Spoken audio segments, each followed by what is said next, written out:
Hello friends, कहिए कैसे हैं आप। कहते हैं कि हम जैसा बोएंगे वैसा ही हमें काटना होगा, जैसा हम कर्म करेंगे वैसा ही फल हमें भोगना होगा।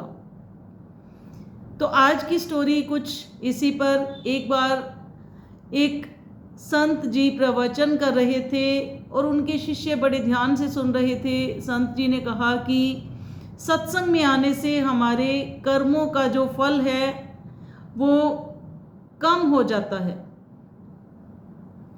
तो एक शिष्य ने उनसे पूछा कि अगर सत्संग में आने से हमारे कर्मों का फल कम हो जाता है तो हमारे साथ बुरा क्यों होता है।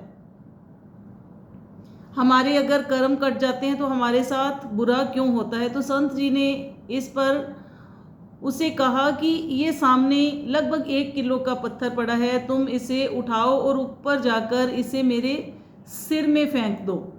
तो शिष्य ने कहा, नहीं संत जी, इससे तो आपको बहुत चोट लगेगी।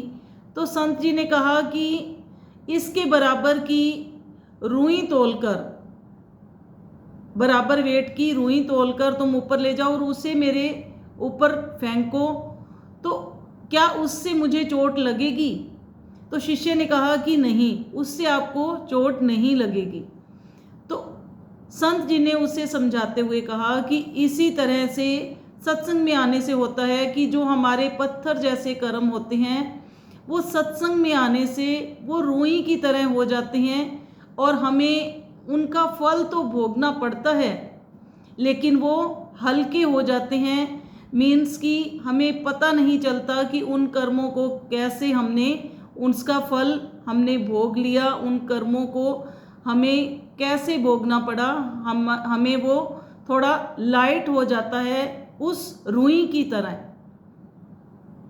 तो ये छोटी सी स्टोरी हमें बहुत बड़ी शिक्षा देती है कि हमें हमेशा सत्संग में जाना चाहिए, प्रवचन सुनने चाहिए संतों के, और जो हमारे कर्म होते हैं उन्हें कम करवाना चाहिए, उन्हें कटवाना चाहिए। जो हम बुरे कर्म करते हैं उन्हें सही मार्ग पर लाने के लिए हमें हमेशा सत्संग का रास्ता अपनाना चाहिए। तो अगर आपको हमारी वीडियो अच्छी लगी हो तो लाइक करें, कमेंट करें और शेयर करना ना भूलिए।